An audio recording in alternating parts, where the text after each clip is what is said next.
الشيطان الرجيم بسم الله الرحمن الرحيم اللهم بارك في شأننا اللهم بارك في شأننا اللهم بارك في شأننا بسم الله بسم الله بسم الله Allah Allah Allah.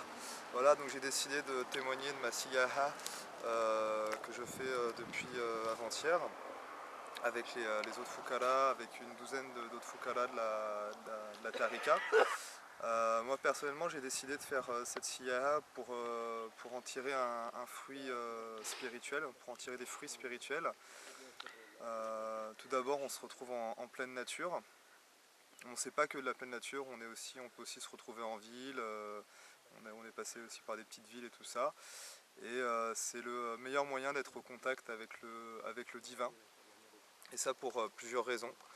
D'abord parce qu'on se retrouve dans l'effort, dans la difficulté.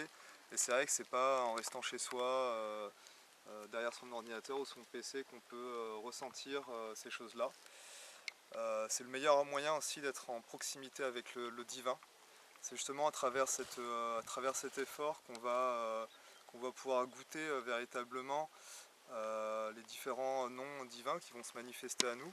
Donc on va voir d'un côté des noms divins comme celui qui contraint, comme celui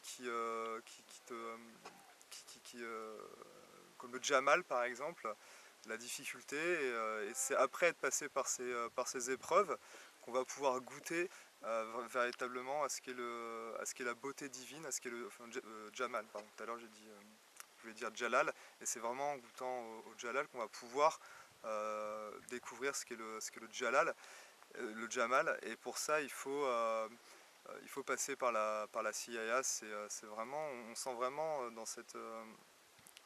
on sent vraiment qu'on en tire des bénéfices spirituels, c'est concret, quoi. C'est pas juste de la spéculation, c'est pas juste des mots, c'est quelque chose qu'on va goûter. Et voilà, et c'est à travers ce goût en fait qu'on se retrouve avec Dieu, tout simplement. Voilà, c'est tout. Bismillah.